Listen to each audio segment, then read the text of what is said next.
Chers amis, la journée va être très longue pour moi, mais j'ai tenu à être absolument ici avec vous, comme toujours depuis plus de 30 ans, parce que il se produit aujourd'hui un événement mineur, mais qui est grave quand même, par le symbole qu'il représente, à travers la venue du ministre des Affaires étrangères du gouvernement tyrannique de Téhéran. Il vient pour faire des affaires, mais nous, en face des affaires, qui risquent d'ailleurs de ne pas déboucher parce que les investisseurs français qui prendraient le risque d'investir en Iran prendraient un risque considérable pour leurs intérêts. Et nous répondons à la politique des intérêts par la politique des droits de l'homme depuis tant d'années. Je représente aussi ici notre secrétaire général, Clément Sylvestre, qui, bien qu'étant jeune, ce qui n'est plus mon cas, manifeste toujours son soutien à la cause de la résistance iranienne. Ce que nous dénonçons très clairement, très formellement, c'est toujours, depuis les origines du régime des Mollahs, 1979, cette volonté de répression. L'Iran est le champion du monde des exécutions sommaires. Et ça, on ne le dit pas assez.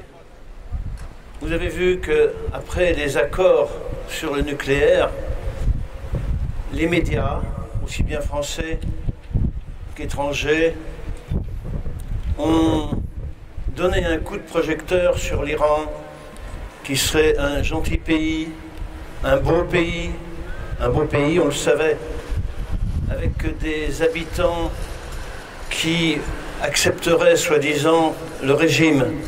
C'est faux. C'est faux.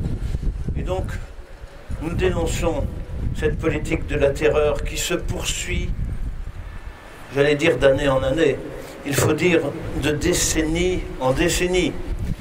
Combien de temps encore? Le moins longtemps possible, j'espère. Et puis également, nous dénonçons la traditionnelle ingérence de l'Iran dans les pays voisins. C'était l'Irak depuis longtemps, c'est depuis quelques années la Syrie, où un peuple souffre le martyre. Le régime a subi de nombreux revers militaires en Syrie, mais ça ne lui suffit pas. Il continue. Et il faut que les gouvernements occidentaux, et j'allais englober dans les gouvernements occidentaux le gouvernement russe, fassent cesser l'ingérence de l'Iran dans les pays voisins. Donc c'est tout cela que nous dénonçons aujourd'hui. Je viens de passer en venant devant le Sénat, où les hommes d'affaires sont descendus par quart entier pour rencontrer ce représentant des Mollahs. J'ai failli m'arrêter et prendre la parole et leur dire « Mais qu'est-ce que vous faites ici? Qu'est-ce que vous faites ici ?» Je n'ai pas osé, d'autant plus que vous m'attendiez ici. Alors, je vous manifeste encore mon soutien. Je sais ce que la résistance iranienne fait depuis longtemps, bien sûr, mais plus particulièrement ces dernières semaines, ces derniers mois. La résistance iranienne réussit à fédérer les opposants au régime d'Assad. Et ça, je m'en félicite parce que j'ai toujours dit à chaque intervention devant nos amis de la résistance, faites comme le général de Gaulle pendant la guerre. Vous avez commencé, sans être considéré comme représentatif, érigez-vous en véritable contre-gouvernement, en véritable contre-diplomatie. Et c'est bien ce qui est en train de se faire sous la houlette de Mariam Rajavi.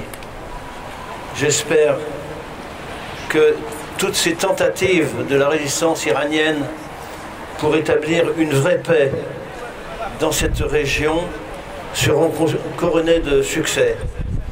De même que j'espère que la grande manifestation, réunion du 9 juillet au Bourget nous verra aussi nombreux, voire plus nombreux encore, que les années passées. En tout cas, moi j'y serai, j'espère que vous y serez vous-même. Bon courage à vous et à très bientôt et le plus tard, le 9 juillet. Au revoir.